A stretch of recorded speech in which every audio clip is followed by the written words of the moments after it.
பஸ்கா பண்டிகை, புளிப்பில்லா அப்பா பண்டிகை, முதல் பலன் பண்டிகை, பெந்தேகொஸ்தே பண்டிகை, எக்கால பண்டிகை, தென் கூடார பண்டிகை. 7 பண்டிகைகளை இங்கே பார்த்துட்டு இருக்கோம். ரைட் சைடுக்கு வந்து யூப்ருடைய அந்த மாதங்கள். முதலாவது மாதம் அந்த சிவான் என்றது 3ஆம் மாதம், லாஸ்ட் டிஸ்ட் என்றதான 7ஆம் மாதம். இந்த 7 பண்டிகைகள் மிக முக்கியமாக யூதர்கள் கடைபிடிக்க வேண்டிய அந்த பண்டிகை. இங்கே நீங்கள் பார்க்கும்போது 7 பண்டிகைகள் முக்கியமாக சொல்லியிருக்கிறோம். ஒவ்வொரு மாதத்திலும் அந்த பண்டிகைகள் வருகிறது உண்டு. அதை 2ஆக பிரிக்கப்படுகிறது. ஒன்று பார்த்தீங்கன்னா இலையுதிர் கால பண்டிகை, முன்பதாக வசந்த கால பண்டிகை. வசந்த கால பண்டிகையில் 4 பண்டிகை வரும். இலையுதிர் கால பண்டிகையில் 3 பண்டிகை வரும். வசந்த கால பண்டிகையில் என்ன வரும்? அதாவது பஸ்கா பண்டிகை, புளிப்பில்லா அப்பா பண்டிகை, முதற் பலன் பண்டிகை, பெந்தேகொஸ்தே பண்டிகை. செகண்ட் ஒன், இலையுதிர் காலத்தில் என்ன பண்டிகை வரும்? பாவ நிவர்த்தினால் கூடார பண்டிகை. கூடார பண்டிகையில் யார் பிறக்கிறாரு? இயேசு கிறிஸ்து பிறக்கிறார். நீங்கள் மனசில் வச்சுக்கணும். இங்கே தொடர்ந்து பார்க்கும்போது இங்கே பாருங்க, தெளிவாக உங்களுக்கு இருக்கும். அந்த பஸ்கா பண்டிகைலாம் இயேசு கிறிஸ்து சிலுவையிலே மரணித்தார். அது மட்டும் இல்லாமல் புளிப்பில்லாத அப்பா பண்டிகையினால்தான் தான் இயேசு கிறிஸ்து பூமியில் அந்த 3 நாட்கள் இருக்கிறாரு. 3ஆவதாக முதல் பண்டிகையில் இயேசு கிறிஸ்து உயிர் தெழுறாரு. 4ஆவதாக பெண்டிகாஸ்ட் அந்த பெந்தேகொஸ்தே பண்டிகையிலே பரிசுத்த ஆவியானவர் இந்த பூமிக்கு இறங்குதல். எக்கால பண்டிகையில் மத்திய வானில் நாம் எல்லாம் எடுத்துக்கொள்ளப்படக்கூடிய அந்த பண்டிகை எப்போ வரப்போதுன்னா அந்த எக்கால பண்டிகை. பாவ நிவர்த்தி நாள் என்பது அரிமேகதா யுத்தம், அதாவது 1000 வருட அரசாட்சிக்கு முன்பதாக யூதர்களை காப்பாற்றுவதற்காக ஆண்டவர் யுத்தம் செய்யக்கூடிய அந்த யுத்தம். லாஸ்ட் ஒன் கூடார பண்டிகை என்பது கிறிஸ்துவின் பிறப்பு. ஆனால் கிறிஸ்துவின் பிறப்பு மட்டுமல்ல, அதே சமயத்தில் அது புதிய வானம், புதிய பூமி, புதிய எருசலேம். ஆண்டவராக இயேசு கிறிஸ்து உங்களை பார்த்து சொன்னால், நீங்கள் உங்கள் இருதயம் கலங்காது இருப்பதாக, என் பிதாவின் வீட்டில் அநேக வாசஸ்தலங்கள் உண்டு, அப்படி இல்லாததான் உங்களுக்கு சொல்லியிருக்கோம். நான் போய் ஒரு ஸ்தலத்தை ஆயத்த பண்ண பின்பு வந்து நான் உங்களை கூட்டிக்கிட்டு போகிறேன். அப்போ எந்த வீடு அப்படின்னு பார்த்தீங்கன்னா அந்த புதிய வனம், புதிய பூமி, புதிய எருசலேம். அது எப்போ நடக்கணும்? அந்த கூடார பண்டிகை அந்த டைமில் ஆண்டவர் நம்ம எப்படி கூட்டிகிட்டு போய் அங்கே நிப்பாட்டுவார். ஏன்னா ஒவ்வொரு பண்டிகையும் அவங்களுக்கு மிக முக்கியமான பண்டிகையாக இருக்கிறது. ஆனால் இப்போது நம்ம 4ஆவதாக பண்டிகை தான் ஸ்பெசிஃபிக்காக பார்க்க போகிறோம். புரியுதுங்களா? எனவே பெந்தேகொஸ்தே பண்டிகை, ஏன்னா அந்த நாள் தான் இன்றைக்கி ஃபெஸ்டிவலாக உலகம் முழுவதுமாக விசேஷமாக கொண்டாடி கொண்டிருக்கிறாங்க. பரிசுத்த ஆவியானவர் அன்று இறங்கினவர் இன்றும் இந்த பூமியிலே கிரியை செய்கிறார். ராமன் சொல்லுவோமா? அவருடைய அதிசயங்கள் கூனி குறுகி போகவில்லை. பரிசுத்த ஆவியானவர் தேவனாக இருக்கிறார், பரிசுத்த ஆவியானவர் கடவுளாக இருக்கிறார் என்றெல்லாம் நாம் பார்க்க இருக்கிறோம். அநேக இன்னைக்கு இருக்கிறதான உபதேசங்களில் ஒன்று, முதல் நிலை கடவுள் யார் அப்படின்னா பிதாவாகிய தேவன். 2ஆம் நிலை கடவுள் யார்?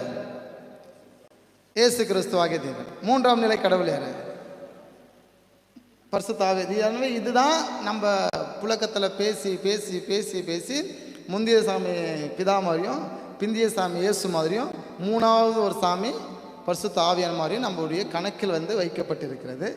ஆனால் 3 பேரும் 1 × 1 × 1 என்ன வரும்? 1. எனவே ஈக்குவல் பர்சன். ட்ரினிட்டி தேவனை ஆராதிக்கிறோம், திருத்துவ தேவனை.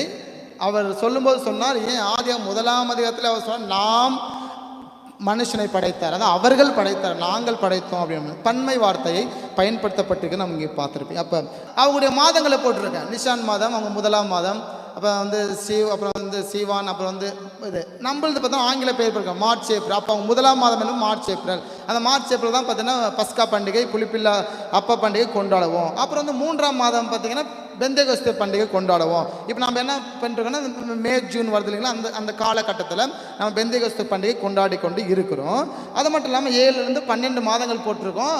இங்கே செப்டம்பர் அக்டோபர் வரக்கூடிய அந்த பண்டிகை என்னென்னா கூடார பண்டிகை, பாவ பரிகார நாள், எக்கால பண்டிகை. கடைசி 9வது அந்த மாதம் நவம்பர் டிசம்பர் வரக்கூடியது பார்த்தா அர்ப்பணிப்பு பண்டிகை. ஏன் அந்த கூடார பண்டிகை தான் இயேசு கிறிஸ்து பிறந்தார். அப்போ அது செப்டம்பர் அக்டோபர் தான் நம்ம கிறிஸ்மஸ் கொண்டாடணும், ஏன் டிசம்பர் கொண்டாடுறோம்? என்ன காரணமாக இருக்கும்? ஓகே, நீங்கள் மனசு வச்சுக்கோங்க. 7ஆவது மாதம் தான் நம்ம கூடார பண்டிகை கொண்டாடணும். ஐ மீன் இயேசு பிறந்ததை நம்ம எப்போ கொண்டாடுறோம்? டிசம்பரில் அந்த அர்ப்பணிப்பு பண்டிகை அந்த டைமில் அதை கொண்டாடுறோம். ஒருவேளை கிறிஸ்மஸ் டைமில் உங்களுக்கு கர்த்தர் சொல்லணும்னு சொன்னால் அந்த காரியத்தை சொல்லிடலாம். ஓகேங்களா? கிறிஸ்மஸ் டைமில் உங்களுக்கு இது எல்லாமே சொல்லிடுவோம். 5 பலிகள் அவர்கள் இருந்தது.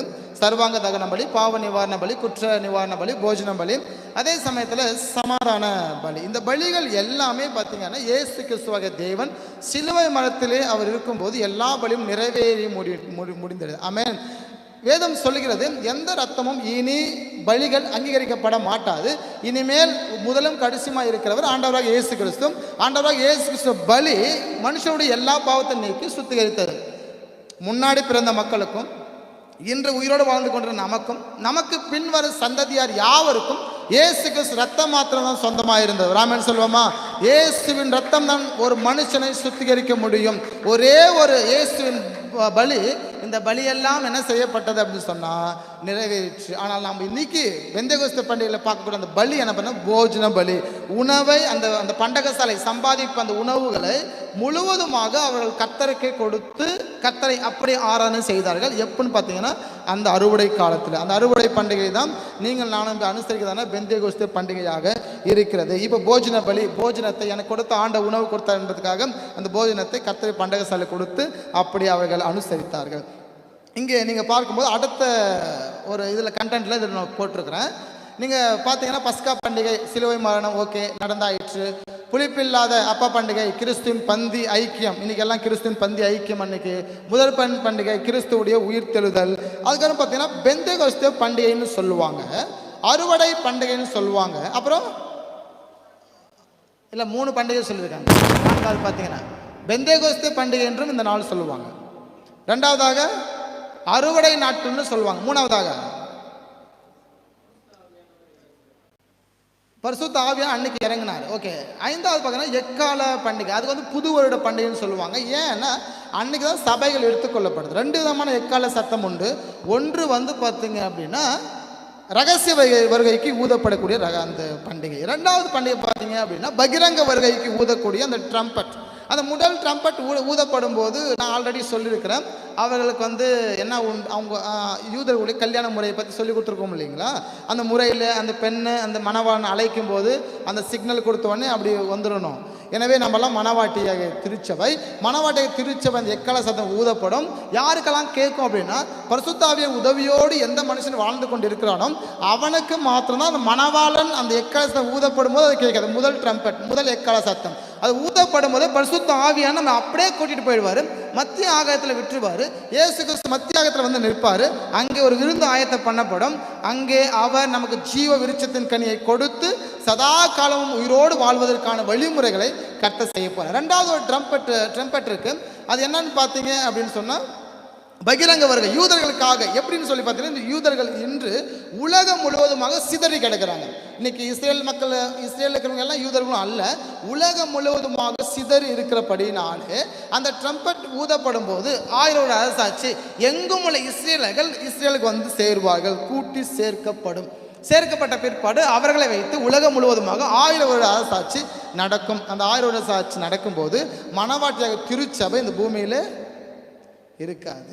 அதை பாவ நிவர்த்தி நாள் என்றும் சொல்வார்கள். ஒப்புரவாக்குதல் பண்டிகை என்றும் சொல்வார். அதுதான் கிறிஸ்துவனிய அந்த பகிரங்க வகை, யூதருடைய மனம் திரும்புதல். லாஸ்ட் ஒன் அந்த கூடார பண்டிகை, சேர்ப்பு கால பண்டிகை என்று சொல்லுவாங்க. சேர்ப்பு கால பண்டிகை அப்படின்னா புதிய வனம், புதிய பூமி, புதிய எருசலேம், இரு திறத்தாரையும் புறஜாதியாரையும் யூதர்களையும் ஆண்ட ஒன்றிணைத்து ஒரே ஒரு இடத்துல வைக்க போகிறார். அதான் புதிய வனம், புதிய பூமி, புதிய எருசலேம் என்று நாம் படிக்கிறது உண்டு. எனவே இந்த தீர்க்கதரிசன வசனங்கள் நிறைவேறிற்று. இந்த பண்டிகை 3 பண்டிகை பார்த்துருக்கீங்களா? பஸ்கா பண்டிகை, புளிப்பில்லாத அப்பா பண்டிகை, முதல் பலன் பண்டிகை. இந்த 3மே நிறைவேறி முடிந்துட்டு 4வதாக நடந்து கொண்டிருப்பவை அப்படின்னு பார்த்தீங்கன்னா இந்த பெந்தேகோஸ்தே பண்டிகை. இந்த பெந்தேகோஸ்தே பண்டிகை இன்று நடந்து கொண்டிருக்கு. ஹல்லேலூயா. யாரெல்லாம் இயேசு கிறிஸ்துவை ஏற்றுக்கொள்கிறார்களோ அவர்கள் எல்லோரும் அவர் பிள்ளையாக இருக்கும்படியாக பரிசுத்த ஆவியானவர் கிறிஸ்துவோட அந்த மணவாளனோட இணைக்கும் அந்த வேலையில் இருக்கிறார். அதனால தான் வசனம் சொல்லுகிறது, உங்ககிட்ட இருக்கிற பரிசுத்த ஆவியானவரை துக்கப்படுத்தாதீங்க. நம்ம செய்ய ஒவ்வொரு காரியமும் அவர் நம்ம விட்டு போகும் அளவுக்கு என்ன செய்யப்படும், அந்த உந்துதல் ஏற்படும். அவர் நம்ம விட்டு போக மனஸ்தாபப்பட்டு போகிற மாதிரி ஆயிடும். அதனால தான் சொல்லுவோம், சரியாக வாழுங்க, ஒழுக்கமாக வாழுங்க, நீட்டாக இருங்க. எனவே சபைக்கு வரும்போது மாத்திரம் அல்ல, சபை விட்டு வெளியே போனாலும் நான் தனியாக கிறிஸ்தவனாக வெளிப்பட வேண்டும். ராமன் சொல்வோமா? நான் யாராக வெளிப்பட வேண்டும்? கிறிஸ்தவனாக. கிறிஸ்து என்னிலும் நான் அவரிலும் தென்பட்டால் தான் அது கிறிஸ்தவ வாழ்க்கை. எனவே சபையில் இருக்கும்போது மாற்றம் கிறிஸ்துவ வருகை வராது. நீங்கள் எங்கே இருப்பீங்க, நம்ம எங்கே இருப்போம் அப்படின்னு தெரியாது. ஆனால் இருக்கிற இடத்துல அவரை தரிசிப்போம் என்று யோவான் புத்தகத்தில் வாசிக்கிறோம். ஆமென். இருக்கிற இடத்துல அவர் மேல் நம்பிக்கை வைத்திருக்கிற இப்படிப்பட்ட நபர் எவனோ அவர் வரும்போது அவர் இருக்கிறவன் நம்ம தரிசிக்க முடியும் என்று 1 யோவான் புத்தகத்தில் வாசிக்கிறது உண்டு. எனவே நாம் அந்த பெந்தெகோஸ்தே பண்டிகை இன்று நடந்து கொண்டிருக்கு. இன்றும் இயேசுவை ஏற்றுக்கொள்கிற புதிய புது நபர்களையும் பரிசுத்த ஆவியானவர் தொட்டு கொண்டு இருக்கிறாரு, அற்புதங்களை செய்து கொண்டு இருக்கிறாரு. ஒவ்வொரு நபர்களும் இன்று ரட்சிக்கப்பட்டு கொண்டு இருக்கிறாங்க. இந்த 3 பண்டிகை இன்னும் நிறைவேறப்படவில்லை, நிறைவேறும்.